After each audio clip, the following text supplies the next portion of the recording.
Good evening from the Standard Group Center here in the Kenyan capital, Nairobi. Many thanks for joining us on the broadcast. The 12th day of April, 2017, 117 days to the August 8th this year general election. That is what we are counting down. There's another countdown. We're just counting down hours to the beginning of the all-important party primaries exercise. And first, of course, on the ground will be the ODM party. And our teams are already on the ground.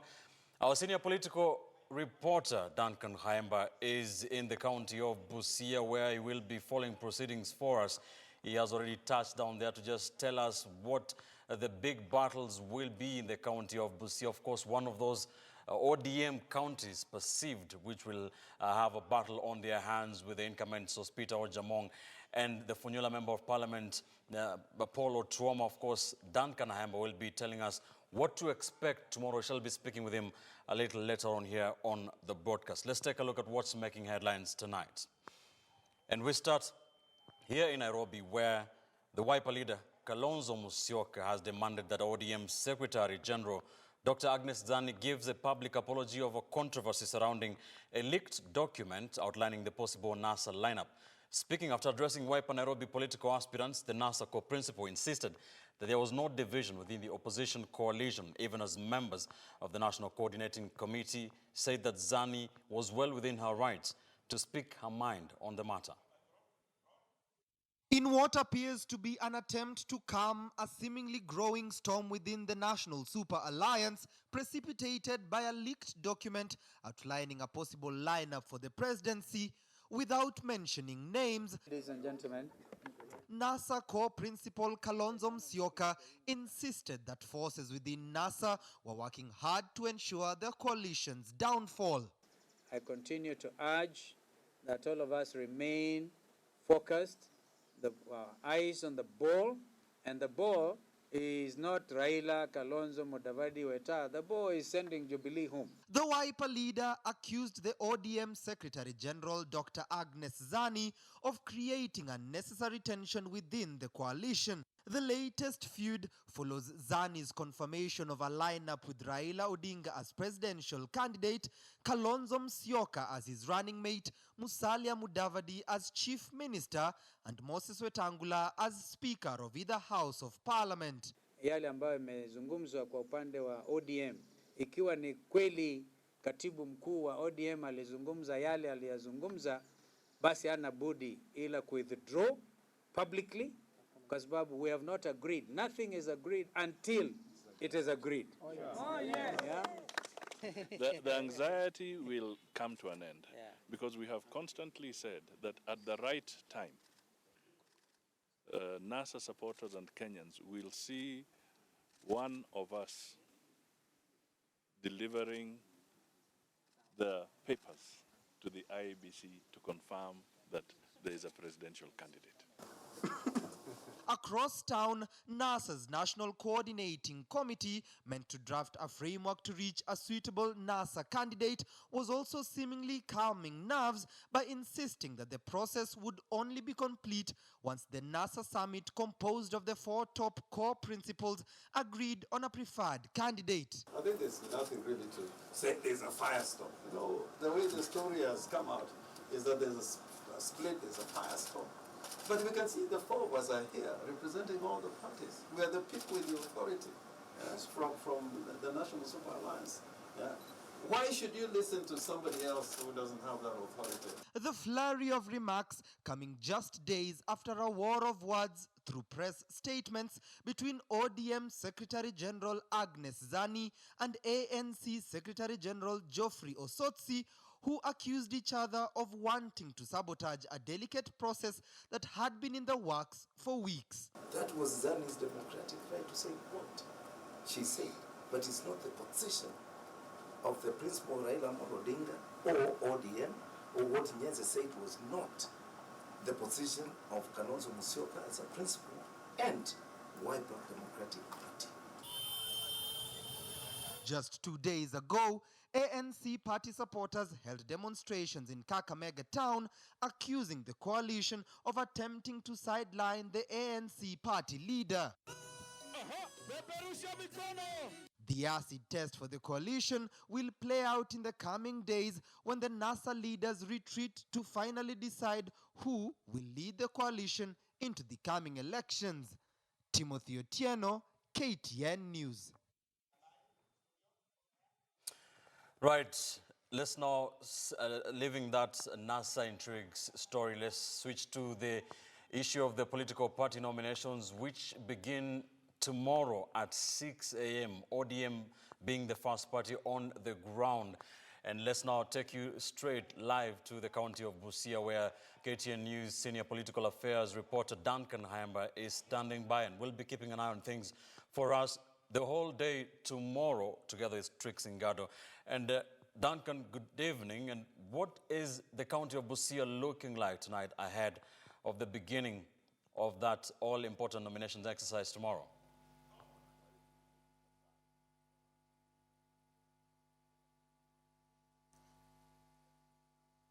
Yes, Ben, we are coming to you live from the Quill Hotel in Busia County. Of course, it's one of the, I think we can say, fruits of devolution. Of course, it passes to be one of the state-of-the-art hotels in Busia County. So very many thanks to the Quill Hotel here in Busia.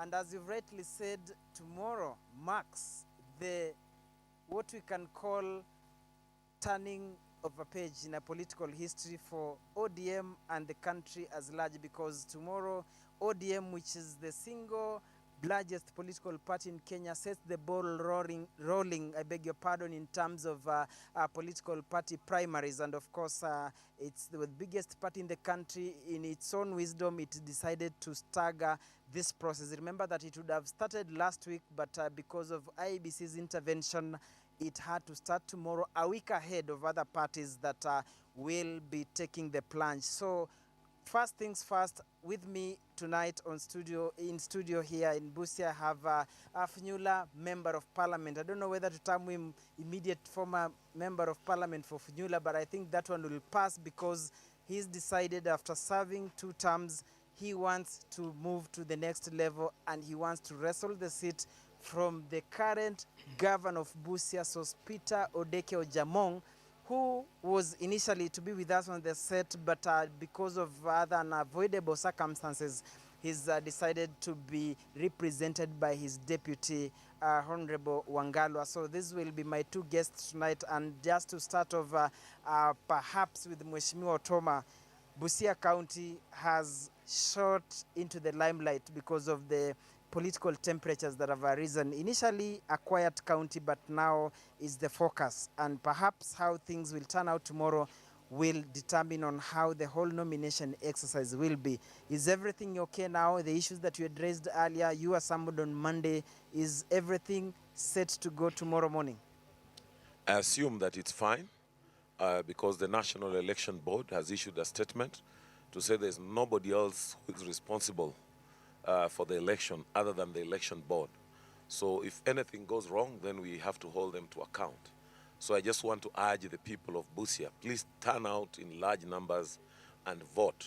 Don't listen to all these comments that are coming from aspirants who are even purporting that they have lists of ODM members and others have other lists. I only know that ODM member is an ODM member. He doesn't belong to any one particular individual. He belongs to the party. Deputy Governor Wangalwa, in your position, the Deputy Governor or the Governor in that capacity, is everything set? Is everything in set come tomorrow morning? We are confident that all should be well. We are still looking for every single vote. We are in touch with the elections board. They have assured us that they have prepared themselves adequately. And therefore, we are appealing to the party members to come out in large numbers tomorrow to cast their vote and determine who is going to be the flag bearer of the ODM ticket. Before tomorrow, of course, before IBC decided to postpone, on 2 occasions we've witnessed chaotic scenes in Busia County, pitting the governor and in this, I'll assume your ticket, your candidature versus Honorable Thomas. Is has everything after the summons on Monday, are we okay, or what do we expect tomorrow? I mean, have the temperatures subsided because they are very high last week? We have consistently asked our people to carry out themselves in decorum. We don't look out to any violence. But within us are candidates who are known that unless there is violence, unless there is intimidation, then the process of election is not complete. So we are just appealing to everybody to be calm, go through the elections in a peaceful process, because we know beyond the election, we still belong to one country, we still belong to one county, we still are neighbors, and we should be able to carry ourselves in that manner, that there is more than just an election. We belong to one county.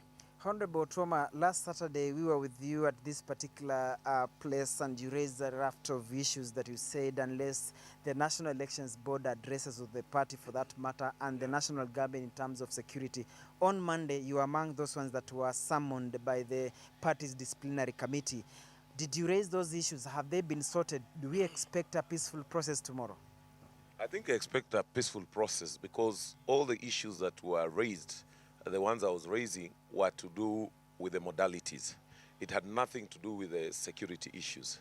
And when I appeared before the committee, we were able to respond that some of the issues that were being highlighted were actually false. Nobody died in Funyula. We didn't have any skirmishes, because I understand there were some MCAs that had some engagements, but that was completely before I arrived at the venue, and we have confirmed. And even the media house that carried that story has already withdrawn. So I tend to believe that unless we bring some hooligans into this county, this is a very peaceful county. And I will be looking forward that the ODM family, we are going to exhaust that ghost that our elections cannot be peaceful. And we are very confident that once everything is in place, the people will vote, and we will respect the decision of the people. You had expressed your concerns that you are a senior ranking member of the ODM party, of course an immediate former vice chairperson, but you had said that in your capacity you cannot reach the elections board and all that. Has that one been sorted, and is everything good to go? And this one I'm asking because you had an opportunity to appear before the party, Yes. and I'm sure those could have been the issues That is one issue I raised. As I speak up to now, I've never spoken to the chair lady of the election board. She never picks my calls. But now that there are people deployed in the county, I'm comfortable they're able to respond to the issues. At that time when I was raising, trying to raise the issues with the national chair of the election board, there were pertinent issues, some which were later raised by IBC, and you see we had to postpone the dates because those were matters of concern to me, and I had raised them earlier, that how will it be possible for us to do this when we have not fulfilled ABCD? And I think that time none other than the party leader told me that they had already engaged IBC and they had been given a go-ahead. So I took that word, but later you came to see that that was not the position. And currently, I'm also trying to engage them that everybody is issuing statements as to who is going to vote. And I wanted them to put out a statement to say whatever register they are going to bring to the county, that is what we are going to use. Well, Mheshimiwa, I'll kindly ask you to hold on to that, Deputy Governor. I'll give you that opportunity to address that matter as well when we look at what is at stake, because we know the pattern in which 2013 Busia County voted. There's talk that there was some sort of negotiated democracy. But now we'll hand over to Ben Kitili in studio first, then they'll come back when we'll now try to look at the issues at stake and exactly what is at play. Some are saying it is an ethnic duel tomorrow. Some are saying Busia is a county that is home to everyone. Those are the issues that we'll be talking to the two leaders here. So Ben Kitili, over to you. Then we conclude with the two guests with us tonight. Over to you, Ben Kitili. Duncan, they are coming to us live from the county of Busia. Now, the Independent Electoral and Boundaries Commission, IEBC, has gazetted names of all aspirants who will be participating in party primaries and warned that the commission will not allow unsuccessful aspirants to switch political parties and contest in the August polls. Now, the primaries will be conducted between tomorrow and April the 26th. IEBC chairperson Wafula Chebukati says the commission will strictly enforce the Electoral Code of Conduct and take stern action against politicians involved in violence, intimidation, or use of hate speech during the campaigns. KTN's Patrick Amimo has the details.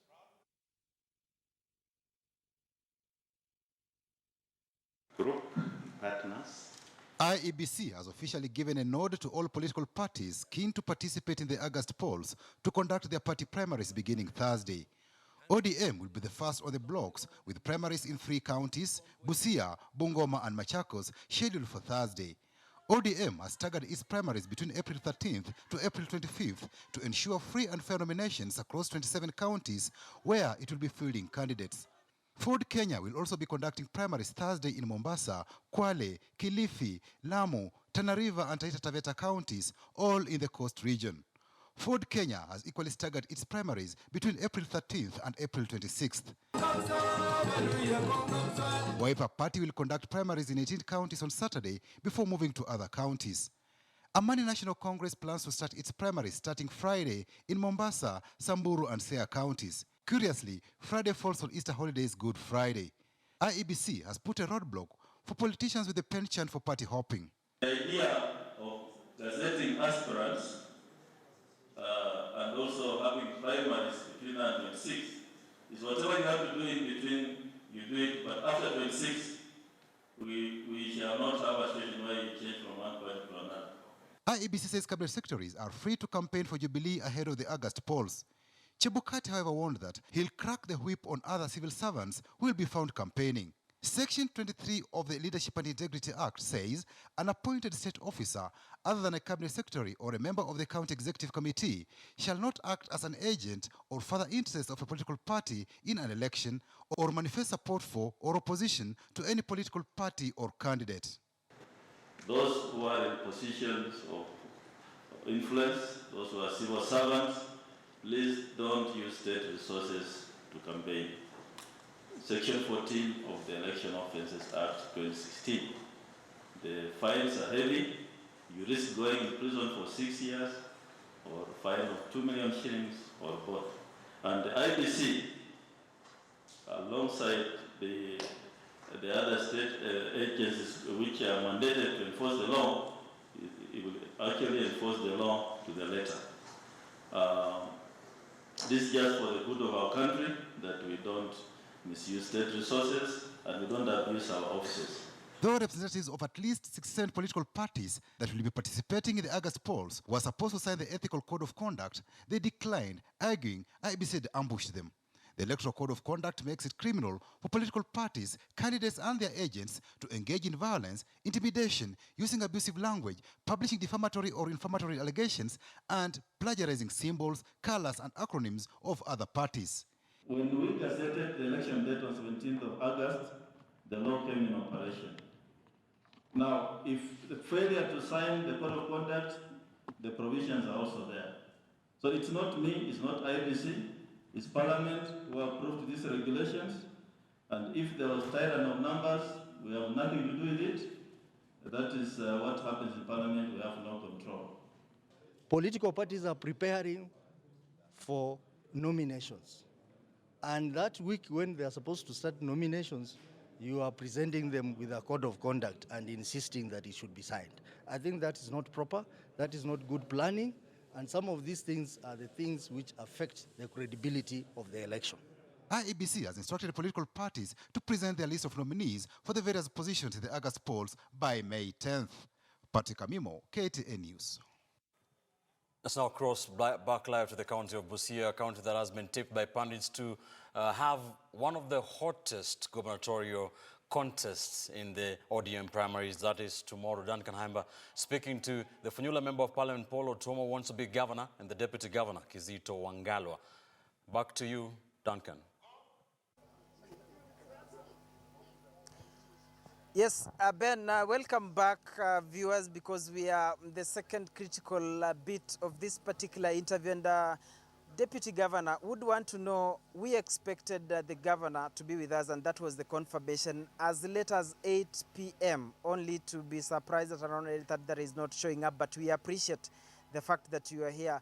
Why has the governor decided not to show up? Because we expected to have them and Mheshimiwa Otuoma go head-to-head on some specific issues. Perhaps what has informed the change of the governor? And we know that as 7 p.m. he was in town.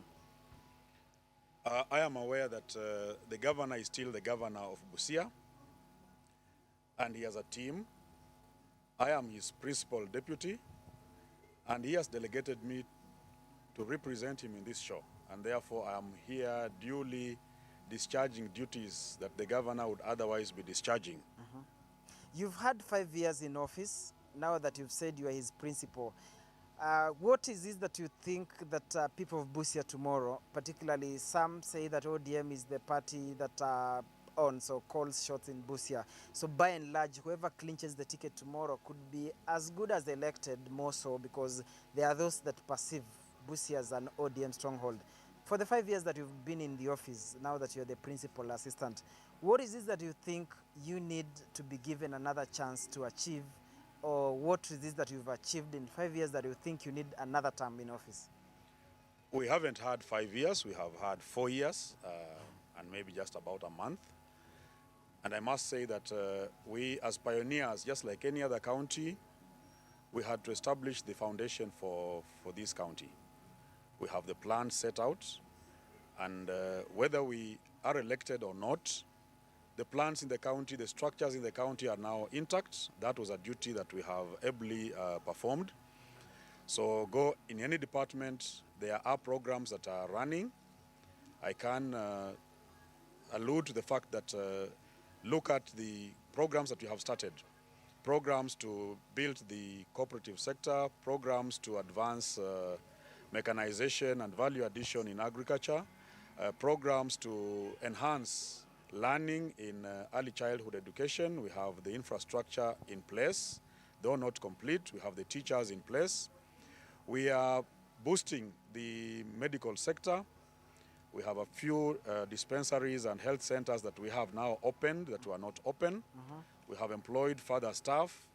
We have put up a medical training center. We have collaborated with the universities to set up satellite campuses within this county. Our youth polytechnics, we have now trained teachers there, teachers that we have hired. So look at the programs as ongoing. We are the only county that has in place more than 110 solar-powered boreholes that are providing water. I can assure you, when we had this long drought, maybe a few of the boreholes that were the older type were dry, but some of the boreholes that we put up were the ones that were sustaining water provision within our county. So this is work in progress, and we will build on that to be able to advance the progress of the people of Busia. Well, thank you very much. That's Deputy Governor Kizito Wangalu, of course, enumerating their highlights that they've been able to achieve. He says it's not 5 years, it's 4 years and a month. Potato, yes. Mheshimiwa, you've been a member of parliament for 2 terms, a former sports minister, and my colleague Hassan Juma asks, what is it that you have under your sleeves that you'd want to do in terms of sports? And in a nutshell, they've enumerated what they've achieved, and they believe that they want another term in office. What is it that you think is new that you want to be given that opportunity, should tomorrow, in the event that you carry the day? Because many say this is an ODM zone, and whoever emerges victorious tomorrow is as good as elected or re-elected. Thank you. First of all, I have to tell you, I don't know, you want me to answer what I did in the Ministry of Sports, or you want me to talk about Busia County? Yes, this Busia County. And I think for me, first of all, we have to understand that today we are dealing with county governments and not county councils. And that has been the fruit of devolution that, you know, Kenyans have paid a very heavy price. And if you look at Busia, is one of the counties whereby the opposition party, ODM, formed both the government and even majority in the county assembly. Now, we pride ourselves like people who would really want to show the other counties and even the country on what we can do if we have mandate to do that. And the clarion call everywhere to me is simplified. 3 enemies: poverty, ignorance, and disease. Now, when you hear, although unfortunately, as you say, the governor is not here, and I may not fault him, because as much as he's articulating that they have been here for 4 years, you know very well that they spent most of those years wrangling. In fact, I think he was the biggest critic for the governor. They were really wrangling. We really tried to put them together.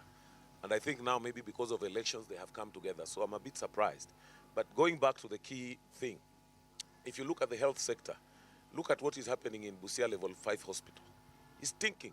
It's almost supposed to be closed up. Look at how the town looks like. They have been fencing all over. The road infrastructure is collapsed.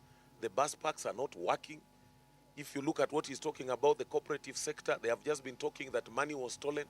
We have never seen what is coming out of those kind of activities. If you look at water, we had very serious water programs, the Malakisi and the one that we had either in Sisenyo or Busijo, which can really sort out the water issue by just pumping that water on the hills. So what is this new in 30 seconds that you want to come tomorrow and perhaps say if tomorrow you... I want to put a firm foundation that is going to be called a government in Busia so that the government runs. It is not a one-man show the way the governor has been doing. Even his ministers, he doesn't sit with them. So he doesn't even benefit from their wise counsel. So this is not a county that has been run the way the government is supposed to be run. A lot of these people are just now being enticed to support him politically. But deep in their heart, if you ask them, they know that this person has no abilities to take this county anywhere. And that's the reason we said we are going to move in for that. And I want also to assure you, this is not about tribe. Because we are the ones who voted in Ojamong. It's not even the community which he comes from. So you cannot start hiding behind that. We are just saying you have not performed, you have not delivered, and you must go home. And I can assure you that he'll be going home tomorrow. Well, that is the aspiring governor, of course, immediate former member of parliament for Funyula, Dr. Paul Otoma. Thank you very much for giving us that opportunity. Deputy Governor Kizito Wangalwa has also been there to represent the governor, of course, the principal assistant, articulating what they've been able to do and why they need more time. Well, tomorrow, KTN will be trying to follow up events as they unfold bit by bit as we give you nothing but the whole story. We'll be here the whole day to follow the events, then give you, at the end of the day, we'll be able to tell you how the cookie will finally crumble. On behalf of the crew here that have actually managed to relay this event live and our host, the Quill Hotel, this is Duncan Haimba. Over to you, Ben Kitili. And indeed, we shall be covering for you. The ODM nominations begin tomorrow in the way only we here at KTN News can. Duncan Haimba and Trix Ngado will be following the proceedings live from the county of Busia. Chris Tairo and Robert Wanyonyi will be focusing on the county of Bungoma, and our Moremi Mwangi and Nicholas Ombo will be live from the county of Machakos as ODM goes to the polls for its primaries. That is the basis of our big question tonight. We are asking you, do you expect the party primaries to be more peaceful this year than they were in the last general election? Political party primaries have been chaotic in this country in the past. Do you expect anything new? Do you expect the party primaries to be more peaceful this year than they were in the last general election? Tell us what you think. Text us your yes or no opinion, plus a brief comment to our studio line 22155, online on Twitter. Tweet us at Ben_Kitili, at KTN News, at KTN Kenya. The hashtag is KTN Prime. We shall be sampling some of your texts and tweets during this live broadcast.